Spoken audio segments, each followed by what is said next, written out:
We're live in London and you're listening to Monocle on Sunday. I'm Georgina Godwin. Coming up today, my guests will share their views on the week's biggest stories. Isabel, Hilton, what do you have for us? Well, I've been looking at the sort of long tail effects on Afghanistan. Lots of things going on with displaced people in a number of countries. There's a very odd story going on in Brazil with one Bolsonaro, a man who tried to stage a coup after he lost the election. He seems to be a friend of Donald Trump for reasons I can't imagine. And I have been spending quite a lot of my week looking at the many complications of artificial intelligence and cybersecurity and how they will change the world. They will indeed. Simon Brooke, what do you have? Well, I've been working with a major NGO which is active across Africa and South America, and really just looking with them at how they navigate this new landscape with budgets being slashed by governments. We will also get the latest updates on Japan's election with Fiona Wilson, and we'll check in with our Oslo correspondent with headlines from the region. I'm Lars Bevanger, Monocle's Oslo correspondent, and I'll be talking about why everyone's talking about the weather and who's messing with aircraft GPS signals in the Arctic. Plus, we'll hear from our editorial director, Tyler Brûlé, in San Sebastián. It's the 20th of July, 2025. Live from London, this is Monocle on Sunday. Live from London, this is Monocle on Sunday with Georgina Godwin. Hello on this lovely Sunday morning in London. Today's panellists, Simon Brooke, journalist and communications consultant, and Isabel Hilton, international journalist and founder of China Dialogue. Now, you've been in dialogue with a lot of very interesting people this week, Isabel. Yes, I have. I spent one day talking about cybersecurity in the context of a security think tank that brings people together to talk about new threats. So we spent a day talking about how cybersecurity is changing, or cyber threats are changing the whole concept of security. It's no longer just about the battlefield, but about the full spectrum of critical national infrastructure, all kinds of things. And then the following day, talking to a group of judges, some from China, some from the UK, about the use of AI in judicial systems and how complicated that is. And there was a British judge who was describing how during COVID the courts had to go virtual, so people were giving evidence online and so on. And he said that's persisted. The problem is that a certain loss of formality has taken place. And he described having to slightly rebuke a witness for giving evidence from his bath to the court.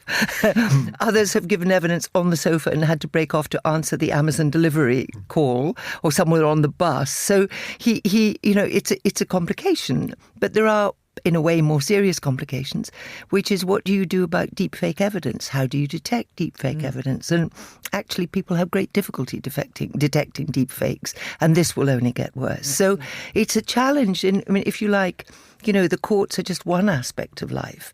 Now, they want to use AI to save money and time, but they're trying to set limits, and this applies to the Chinese judges as much to the British judges. They're trying to define what's safe to use, what doesn't compromise the courts, what they can rely on, whilst, keeping at bay all the other threats to the justice system. And Simon, you were talking about working with this NGO. Tell us a little more.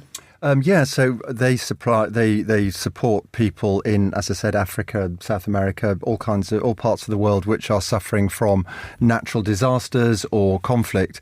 And the problem is that they're facing is obviously aid budgets in the West are being slashed, which it's a practical problem for them because there's less money to spend, but also it puts them in a kind of campaigning communications way. It puts them in a difficult position because on the one hand they want to raise the issue and encourage governments to give more money.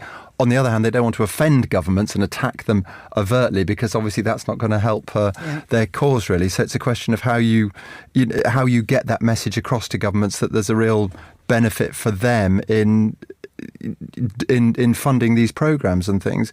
And also, of course, the question is, if governments step back, does that mean billionaires step forward? Which, well, might be a good thing. At least the money's coming from somewhere. But as I know when I've worked with previous NGOs in these situations, rich donors do tend to choose their causes not just by what they see as the most important, but also what sort of feels right. So, as we know, one of the things that prevents young people in the developing world from going to school is not a lack of schools, it's a lack of toilets, because they're not well, because of, the conditions, diarrhea and things they've suffered because there's not safe latrines. But toilets just aren't really sexy, are they? Do you know what I mean?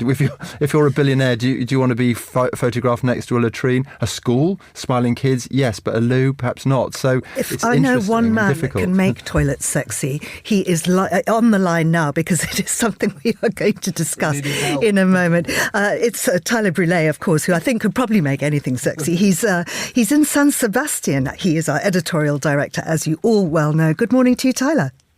Good morning, Georgina. Good morning, Isabel. Good morning, Simon. Listen, Isabel set me up for one topic, but we'll come back to that, which is about just informality, but the need for a return to formality. We could also talk about toilets on the French roadside in a moment as well, if we like. But good morning, everybody. Good morning to you. Now, tell us how you've been. You're in your little Suzuki right now. I am. Well, not right this second. I have to say that I'm just on the, in sort of a more modern development with a screaming child in the background in Basque in San Sebastián. I'm making a very an important grocery stop because I think one of the best small independent grocery store groups or chains, you could say, is a company called Lukas, Lukas for our listeners. And it is just that grocery store that you wish was on every street corner almost, but it would be very hard for them to do that. But it's just the right amount of fresh produce, great butcher counter, but just the most extraordinary wine collection as well, all in a sort of, just perfectly formed, little space. So I was here a few weeks ago without a car, but still sort of managed to sort of fill a box for a plane. This time, the Jimny's not very big, the little Suzuki, I have to say. But I have my co-pilot who is reshuffling the vehicle now. Mm-hmm. And Tyler, I just read your column. I'm horrified by what happened to your mother. Can you just recap that for people who haven't logged on and read the minute yet? Well, yes, for our listeners who do not get the Monocle weekend edition, please sign up. You can read the entire story. But this is now a little over a week ago, Georgina, we were visiting a friend in Lisbon, a friend with two cats and a friendly dog, maybe even sort of one semi-friendly cat. Anyway, one of the cats, she said, the cat is rather frisky. Sometimes he might scratch. Sometimes he might sort of make a friendly bite. And the next thing I know, my mom goes and reaches for a glass. The cat literally just like lightning strike, bites my mom's hand, starts to bleed. Anyway, of course, it's all cleaned up with antiseptic and everything, but we were flying back to Zurich the next day, hands getting a bit puffier. By the time we land, not looking great, go to the doctor. Next thing I know, I had to go to Berlin. My mom was admitted to hospital for 2 days. And it's one of these situations where, thank God, the antibiotics worked, but they had to put her on a drip and really go sort of high dosage. But it's amazing, and also just you only have to look up cat bites. They're not great, and as soon as the doctor saw it, she goes, just bad news all around. So anyway, mom on the recovery, back in the lake swimming, etc. But it was, I don't want to go into the details of where it could have gone, but I think people can kind of figure it out. If you bring the word sepsis into things, it's not great. Absolutely horrific. Isabel, you've got It happened to a very good friend of mine who was a bit of a cat lady, and she was doing a cat rescue in Morocco and got bitten.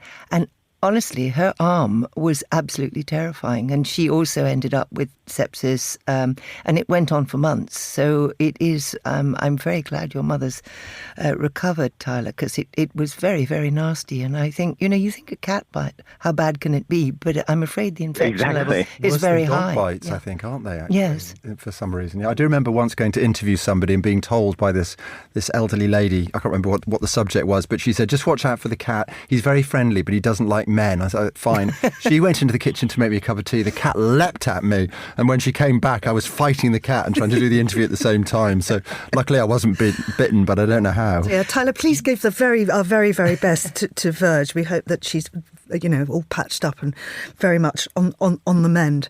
Is she with you on this trip? she was like begging to ride around in the back of the Jimny, but we had to veto that, because I think you've maybe seen the Jimny. It's a 2-door. Well, they make a 5-door version as well, but it's a very sort of tiny, shrunk down Suzuki like mini SUV, which they sort of you find them up in the mountains in Japan, and they're very famous on Greek islands as well. It ain't fast, let me tell you, because you sort of program in. Okay, so the drive from Zurich to San Sebastian yesterday, it said it was going to be about 11 hours. Anyway, it took us 14. But part of that was also, as I sort of set you up in our briefing notes. Can you just tell me, what is it about French motorway stations when you stop? And of course, I know there's something about just brand France in general, and you would think that they own Total. I mean, they have one of Europe's biggest energy companies, not to mention many others. They're very, very good at retail as well. So you would think, okay, they understand retail, they understand food. They certainly have an energy business. Couldn't they also have the most exemplary roadside service stations? Absolutely not. And I don't know why. What happened to toilet seats? I mean, like, there's just it is crazy. It is so utilitarian. I mean, you do sort of feel like you're back in the times of the Gauls, like you're sort of pulling in as a Roman legion, and you might as well be hanging over your bum over a stone. that is the visuals. That's a picture. I have to say that system's alive and well in Asia. This is true. Anyway, enough on that. But it did raise the question for any of our listeners who are, of course, analysts or investors: is there room for France Incorporated, one of the many luxury goods groups there?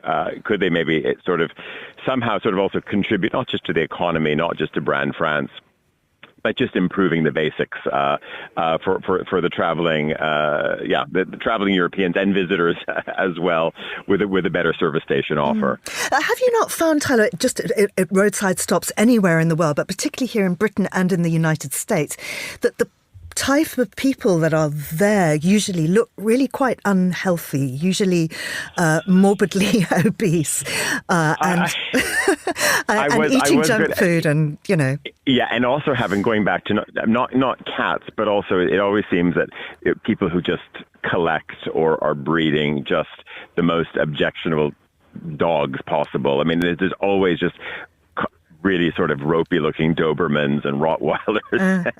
It is kind of a curious collection. Yet at the same time, I did say, when we pulled up yesterday, there's this very sort of chic French family. They young, good-looking kid. They definitely look like they were on their way to Biarritz surfing. There were some, I would say sort of more savory characters as well amongst it. But it's. The roadside stop, I mean, it's almost as dangerous as hanging out with a cat in Lisbon. Absolutely. Now, your mum is not with you, and far be it from me to call her She's elderly. Probably listening. No, I was going to say mom is probably listening in Lisbon. So mom got on the plane about 3 or 4 hours after we sort of set off yesterday and touched down, and she's probably tuned in.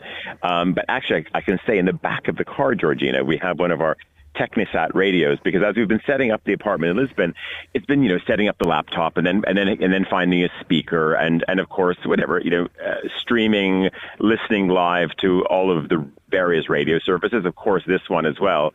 But you just realize, and we've not developed it, we didn't do it, but it is a co-branded radio, one of the last radios made in Europe. And it's by a German company called Technisat, and they're made in Germany. So it's just a beautiful new internet-based radio, but you can play DAB, and it still tunes in FM and many other things. So that is also riding around. It's not very big, but I didn't want to take it on the plane with me. So that's also riding around as well. And small plug listeners can also go to monocle.com and buy one if they want to, or go into one of our stores.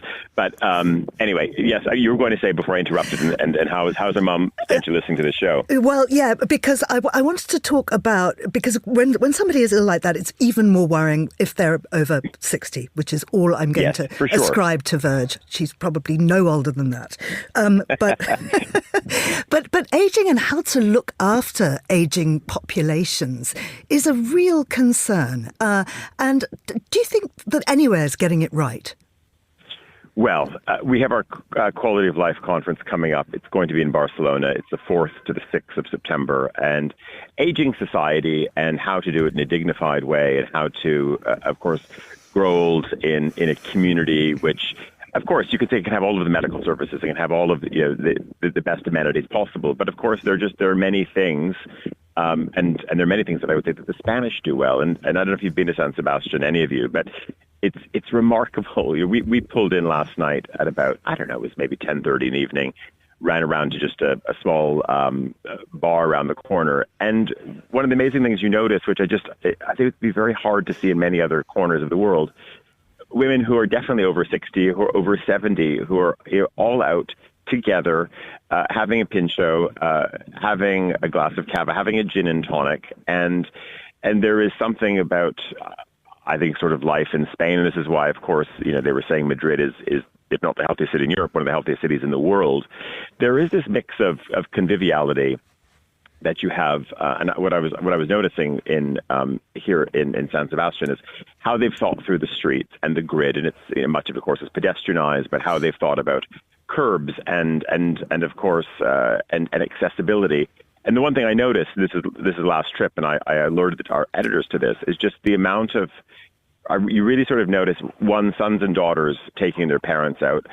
You see a lot of course, carers either from, probably generally from Latin America, but also from Asia as well, walking older people around town, but then walking people to a cafe and then leaving them with their friends. And this idea that you're able to be under a canopy of trees and there's good service and you can walk home and you're able to remain in your home. Or maybe this is a place that, of course, you've downsized to, but I just get this sense that people are not sort of knocking around, or I shouldn't say knocking around, that people are just isolated in the suburbs, in and a retirement village, which has access to, well, it's cut off from the rest of the world, and we see that so often. I think that, yeah, of course, it's a great business play to, of course, charge older people quite a bit of money and let them sort of exist in cheap real estate on the periphery of life. Because I know in the past, Monocle has kind of had a look at actually how you would design the perfect space for elderly people. Yeah, at the conference last year in Istanbul, we had some people from the embassies. The embassies is a new project which we've been involved with, which the first one is going to be opening in Hamburg really over the coming weeks, Georgina. And it's such an interesting territory because I think, you've seen so many, of course, investors and I think with the best will in the world, of course, lots of healthcare agencies, either state-sponsored or private sector, in private sector ownership, who have thought about, of course, the aging society and how do you bring people along. But I think so often, a little bit to what Simon was saying, the vested interest of investors, again, do you want to again have lots of smiling children with a football, and sort of a sunny background, or do you want to have grannies and grandpas, with walking sticks and Zimmer frames, and even if there's palm trees in the background, it may not be a sexy cause to support, and yet I think we're at a point where this is changing. We see that people are living longer. People are certainly in a position when you are north of 80 that you can still be a vital member of society and not sort of shunted off to the side yards. Absolutely, and this brings out something else, which is that particularly when we look at the so-called migrant crisis, a lot of these migrants who come to the West are then working in care homes, and with them being stopped, there's just not enough staff, and that's one area of employment that AI is never ever going to replace. And I know you wanted to comment on what Isabel was saying about AI, but that is an area where I just don't see how we can get the help we need in those jobs, which sadly are so badly paid, and I feel should pay a lot more, when we don't let people into countries.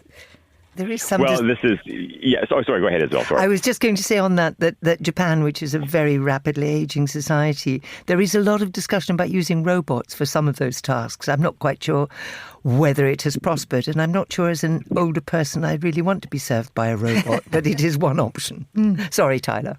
No, just I was going to say, Isabel, as well, and I was just going to pick up on that. Of course, a lot of the big Japanese players in the automotive space and certainly just in the tech space in general are indeed working on robots. But I would also come back to, absolutely we need to make sure that, and I think, Georgie, we are going to see a situation. We talk about just the skills of the plumber, the electrician. There are going to be many fiddly things that a world of AI and robots are just simply not going to sort, and we have to figure out, we have to square how can these positions, just not the positions, we have to make sure that there's a training program. One thing I was commenting on last week, they want to build 500,000 new homes in Canada every year. We said, forget about finding the workers. You need the teachers. They said there's a generational gap of just finding people who are going to be able to lead trade schools to ensure that we can do this. And the same thing goes for medical care as well. We also need people to, of course, train, and then we also have to get the system to ensure that these people are paid well.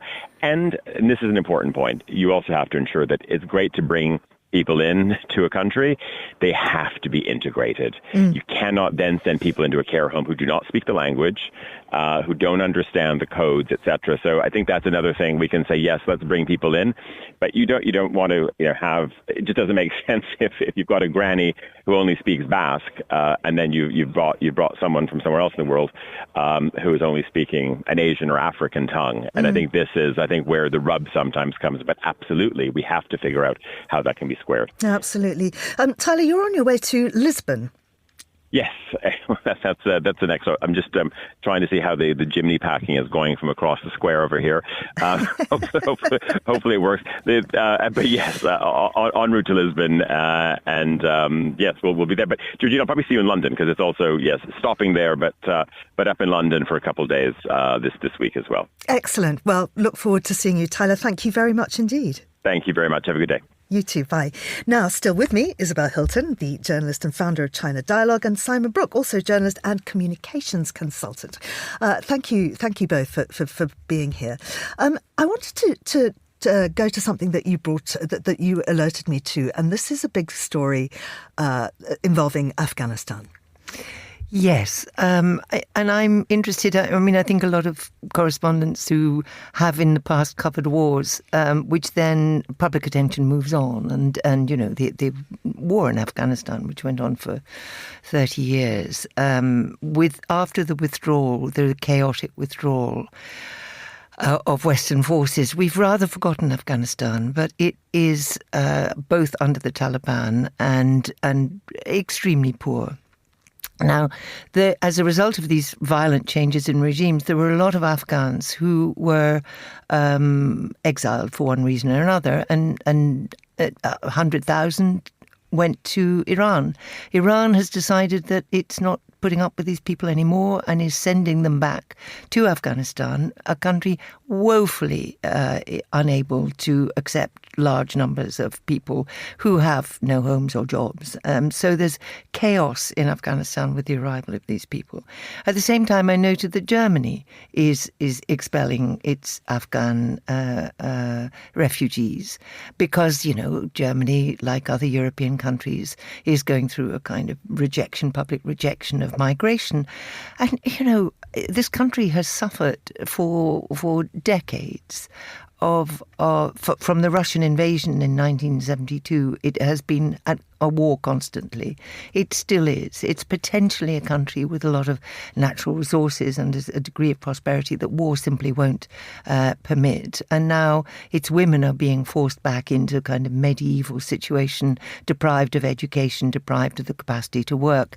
So it is a miserable situation. And I think to add to the misery by, if you like, punishing the people who managed to get out, and a lot of people didn't manage to get out, is very tough.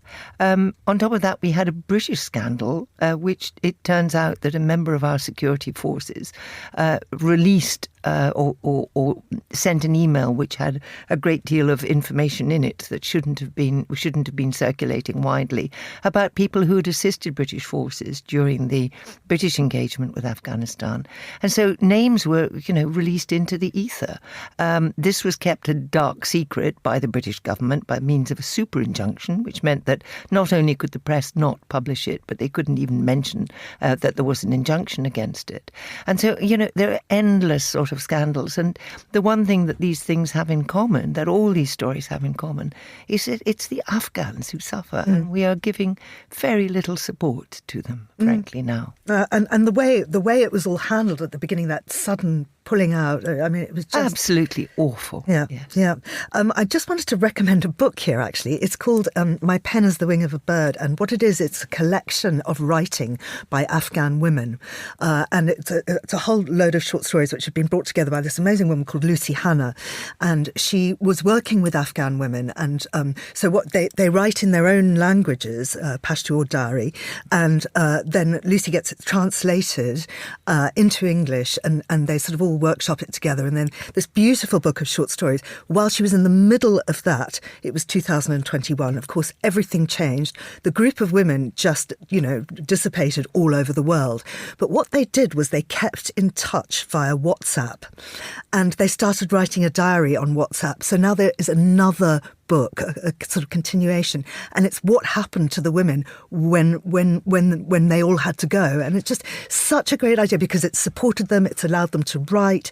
I mean, in some cases, the way they get it out is a screenshot taken by a male relative because that's the only access they have. But a lot of them are in places like Germany now. But I just thought it was a fantastic initiative. But Georgina, these accounts are so important because we watch the kinetic side of war. We look at how many people have died or been killed. Important, yes. We look at which cities have been destroyed. But when it's over, we don't have the attention span to look at the long-term effects on societies. And they are lasting and very damaging. So the individual stories of people's lives who have been changed and will never go back to the way they were are really important, these human stories. Absolutely, absolutely. I want to cross now to the New York Times because Maureen Dowd is this fantastic columnist. She focuses mostly on presidential politics, but she also writes a bit about New York, about Hollywood, about Silicon Valley, and occasionally European politics. But here, her subject is MAGA and, of course, Epstein. So what she's saying is that MAGA's new target is, in fact, Donald Trump. This is so interesting, Simon. Take us through this, because this could be the fracture that people have been waiting for. You can lie to people sometimes, but you can't lie to everyone all of the time. Sooner or later, it's going to bite you on the bum. And if you're in France, there won't be a nice toilet seat underneath it. Not even that compensation. Excuse me. No, exactly. So Maureen Dowd, this today is looking at, as you say, the impact of the really the aftermath almost of the Epstein scandal. And she says this talking about Trump, he is the keeper of secrets. He is the one stealing away people's liberties. He's the one weaponizing government and protecting the ruling class. But now it looks like, as you say, the MAGA base might be turning on him finally. The Trump supporters thought he would shed light on shady elites protecting their own money and power, writes Maureen Dowd. And now MAGA is reckoning with the fact that Trump is the shady elite, shielding information about Jeffrey Epstein. And I think this is interesting that Donald Trump has got away with so much, hasn't he? He's lied. We had these attitudes to women. We've had the legal cases against him, his various U-turns. The Democrats have not been able to land a punch on him. He's got away with it so far.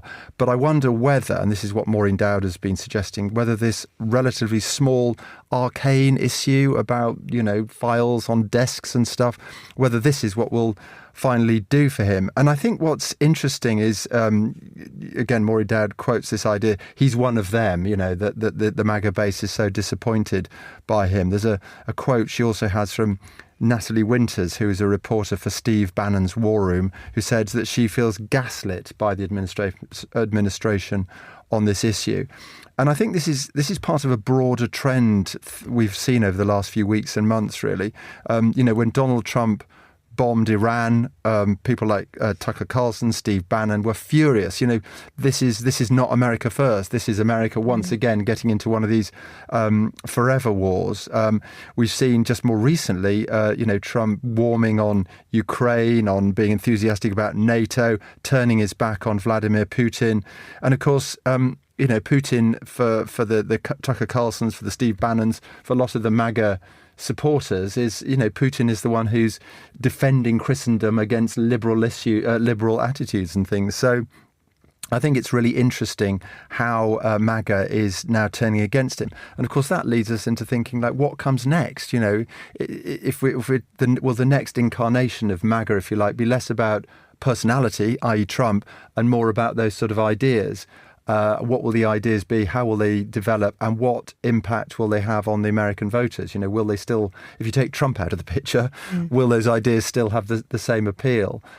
Questions about whether the Democrats can capitalise on this. Probably not at the moment because they're so drunk and supine, aren't they? But possibly they might be able to do something.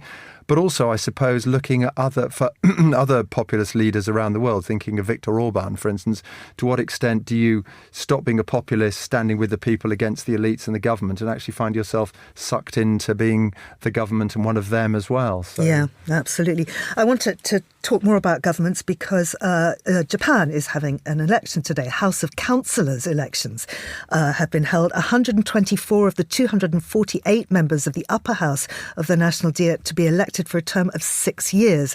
So we've got Fiona Wilson on the line. She's Monocle's Tokyo Bureau Chief. Fiona, hello to you. Hi. Results, what do we expect? Well, first thing to say is it's been extremely hot in Japan today. Tokyo is absolutely boiling. And I was out first thing this morning walking my dog as usual, and I go past a polling station. It was very lively at 8 in the morning. So I think they're expecting quite a high turnout. The result is a little bit hard to predict. I mean, it's not so many seats, but the ruling coalition, that's the Prime Minister Shigeru Ishiba, that's his party. He's in coalition with Komeito, that's the junior coalition party. His party's the LDP. They need to get 50 of the seats to retain their majority. And the predictions are not great for them. They're not polling well. And some of the seats that were absolute strongholds for the LDP are looking like they might go with the big opposition parties, Constitutional Democratic Party of Japan being the biggest. So a little bit hard to predict. And you have to remember that Ishiba is also running the government. That's the government out of the lower house. That's happening in a minority government at the moment. So that's very difficult as well. So it's a tricky election for him at the moment. What are the big issues there that Japanese people are concerned about? And what is this election being fought on? I mean, the big issues are economy, as usual, inflation, cost of living. We've seen endless articles about the price of rice doubling. That's a big, big issue in Japan. Inflation is really, really important here. Wages are not keeping up with inflation, so people are really feeling this kind of economic crunch. The other big issue for Ishiba is this, disastrous tariff situation. There have been repeated rounds of talks with Trump's team, not always talks really. Sometimes it's just a quick call over Zoom. Nothing is moving. Trump threw in a quick, I think I might raise it from 25% to 30 or 35% tariff or whatever we say. And that has not been resolved. So at the moment, it looks like Japan, very, very export-centered economy, is going to be facing 25% tariffs on its exports into the US. And the US is Japan's number one export country, so it will have a big impact. So that's the other thing. So I think really the economy is absolutely massive. There's starting to be a few issues about immigration. That's a bit of a surprise for a lot of people. It's certainly taken these big parties by surprise, but that's shifted this election somewhat. I just would like to pick up on immigration because we've been talking about that a little bit in this programme and talking about particularly migrant workers coming into countries. That's an issue. Yeah, I mean, I think that's an interesting thing about Japan. I think a lot of people tend to think it's just a very homogenous society. Everyone is Japanese. Not strictly true. Last count, end of last year, it's getting on for 4 million non-Japanese people here. In terms of the workforce, 2 million non-Japanese. And it is definitely become an issue in this election. I think it's attracted a lot of media attention because there's so much discussion around populism around the world, and people are looking for this kind of, what's the equivalent? Is there a Trump equivalent? It's not. It's a different kind of set of issues here. But this party, San Sebastián, particularly, is polling well. I mean, you have to remember that none of these parties poll very well. So to say you're polling well is not great. You're polling at 8% maybe.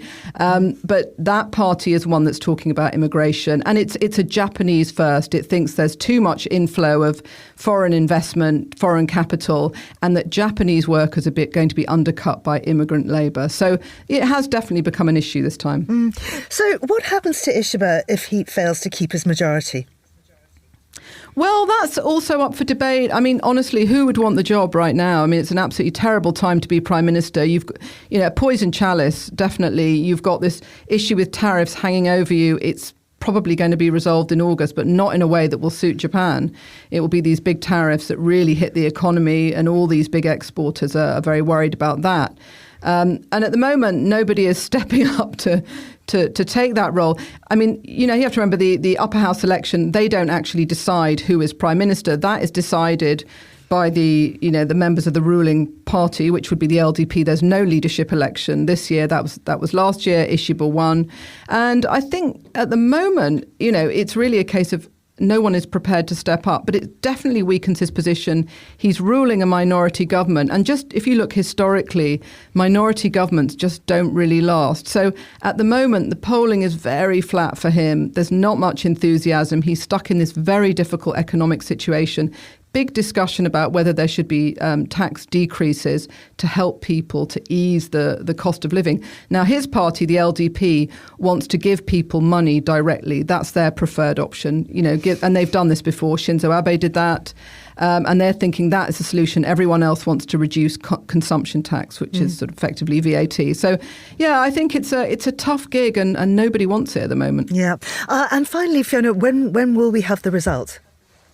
Well, the polls close at 8, and it'll be early hours, but definitely, because I think it's a close one. I think it will be all night. We won't really know probably until the early hours of the morning. So we'll speak to you on the Globalist then tomorrow. Actually, one big issue here as well today is it's a public holiday tomorrow. So a lot of people have said not a great weekend to do an election because many people will not be in their home constituency. Yes. I don't know how that will really impact, but it could be interesting to see. Yeah, Fiona, thank you very much indeed. That's Fiona Wilson speaking to us from Tokyo. Well, I'm back with the panel with both of my guests here, and let's carry on talking about. She was talking about the sort of shift, talking about we have been talking. I can't talk at all. It would appear more coffee. Authoritarianism is where I'm going with this, and a shift to the right. And I want to look at Brazil because this Bolsonaro story that you alluded to earlier is extraordinary. It is extraordinary. So Bolsonaro, who was the right-wing populist president of Brazil until he lost the election to Lula, the left-wing populist, who is still president of Brazil. But Bolsonaro's supporters then tried to stage a violent coup. And this was subsequently investigated. An 800-page report was produced detailing all the machinations of what they described as a criminal group, clearly with Bolsonaro's knowledge, trying to stage a violent overthrow of democracy in Brazil. And charges have been brought against Bolsonaro. The Trump administration, I mean, Brazil is, after all, a sovereign country and entitled to its own judicial processes. The Trump administration has been putting every pressure it can think of on Brazil to drop the charges, which Trump characteristically has described as a witch hunt.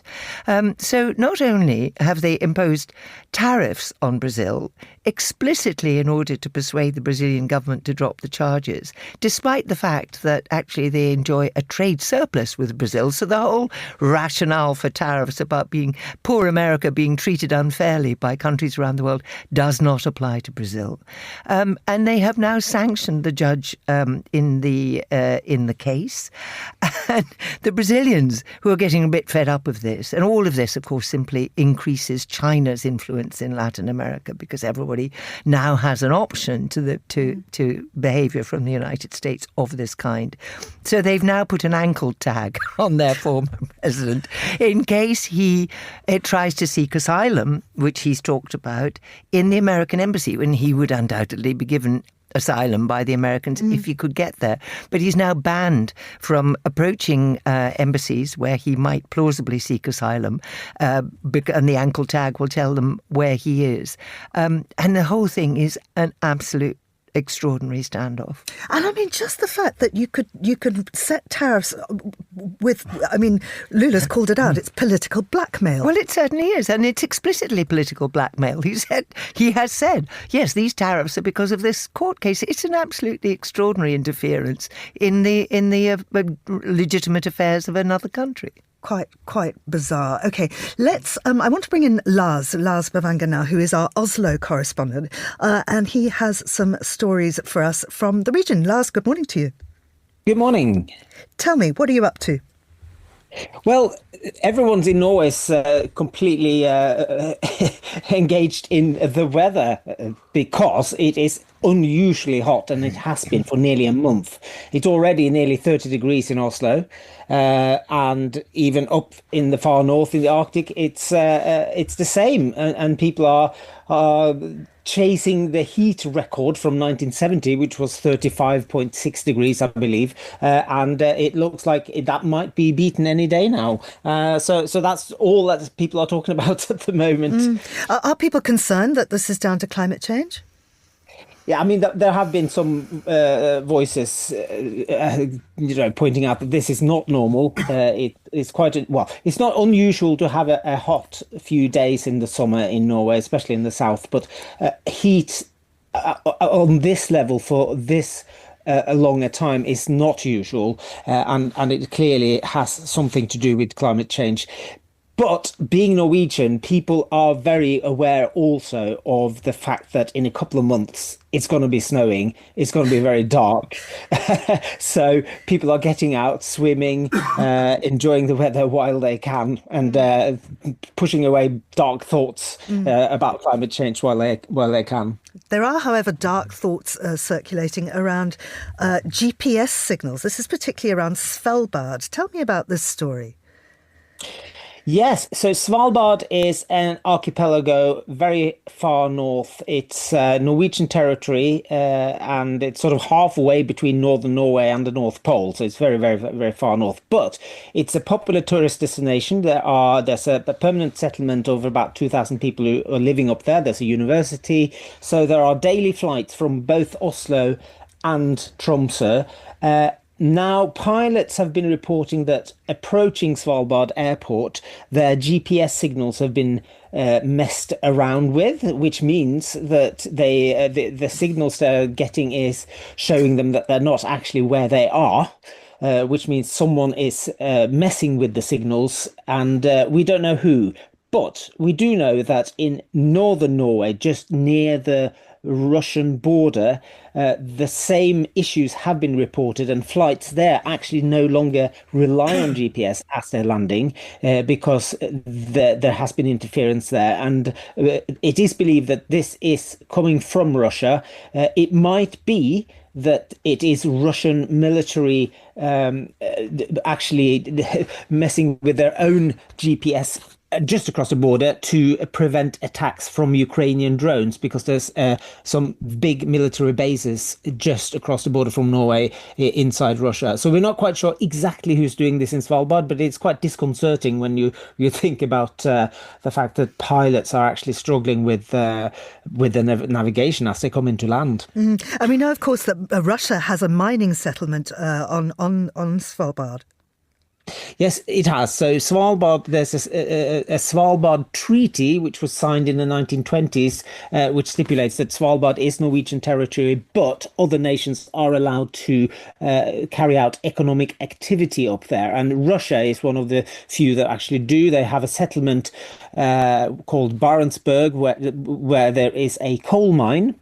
Now, Putin has been quite vocal in recent years that Svalbard should be seen as a Russian strategic area. The Arctic, of course, is becoming increasingly important geopolitically because of where it is. We know that receding sea ice means that the new shipping routes might be possible in the near future, and it is militarily important as well, both for the West and for Russia. So we know that Moscow is very interested in that particular area of the world. So we, as I say, we don't know who's behind this jamming of the GPS signals, but it is not unlikely that there might be some Russian involvement. Isabel's laughing. Doing judicious use of language. I think you're being extraordinarily diplomatic there. I mean, this has been going on since 2017 and has intensified since 2022, since the full-scale invasion. And this is a very important region for Russia because it has all of its Arctic, kind of assets, and that includes strategic assets. It's got its nuclear submarines kind of passing through those waters, and the scale of this interference, it goes back to what I was saying earlier about electronic warfare. This is affecting, so there's a lot of electronic defense around, particularly around the Kola Peninsula, where Russia has its strategic bases, and that's not very close to Svalbard. However, there is a big spillover effect, and it affects civilian airlines. So what we've heard about was spoofing, where pilots are receiving signals which tell them they're not where they actually are. They locate them somewhere else. Incredibly dangerous. And the other is jamming, where they just don't get a signal at all. So you can imagine for civil airlines, this is absolutely, beyond concerning. Absolutely. Lars, I want to talk about good news for a bear, not so good news for the man he bit. This is the story of a brown bear who attacked or bit a man on the arm. This happened in June, but after it happened, the Norwegian Environment Agency issued a culling order for the bear and her two cubs, because this was a mummy bear, and if she was killed, the cubs would not survive without her, so they would have to kill the babies as well. Now, environmentalists in Norway have been up in arms about this, saying that there's not enough brown bears. It is an endangered species, and they are protected, but they are being culled if they are showing signs of aggressive behaviour, or also to keep the number of brown bears in Norway down. So there's about 10 are shot every year. The environmentalists argued that this man had actually provoked the attack in some way, because he'd seen the bear tracks, and then he's gone out with his hunting dog and interfered with the bear when she was trying to protect her cubs, and they said that's probably why she attacked, that she's not a particularly dangerous individual. Now, she and the cubs have since moved south in the country, and the Environment Agency has therefore said that the cull is off. So the environmentalists counting this as a victory, but they've won this battle, but not the war, as it were, because the cull of brown bears still carrying on, while people who believe there's not enough of these animals think they should be left alone. Yeah. Now, Lars, you, me, Isabel, Simon, all of us around this table in this conversation are freelancers, and so it goes without saying that we are never ill, because we simply cannot afford to take a day off. But tell me, that's not the case in Norway. It's got one of the highest sick leave rates in Europe. Yes, that's correct. It's around 7% of the workforce is absent at any one time, which is quite a lot, and it costs the state well over €4 billion a year. The sick leave in Norway is quite generous. You get 100% pay for a year if you're off sick. The employer will carry the cost for the first 16 days only, and then the state takes over. So it is quite a big chunk of the national budget that goes on this. And this has been going on for years. It's always been a hot political potato, but it's really flared up this summer, and we're coming up to general elections in September. Parties on the right want to tighten the system quite severely, while the governing Labour Party and other parties on the left say that we need to have this flexibility. It's good for workers, but they need to try to figure out how to get people back into work quicker. And there have been surveys showing that especially the younger generation are quite how to put it, flexible when it comes to how they report their illness and how long they stay off sick. And I guess in this heat wave, there's quite a lot of people are tempted to maybe take a few more days off after their official summer holidays over. Those summer colds can be a killer, right? Yes, absolutely, yes. I mean, I think the solution to all of this, and I don't know if the rest of you agree, would be universal basic income. Yes, I'm rather in favour of that. Yeah.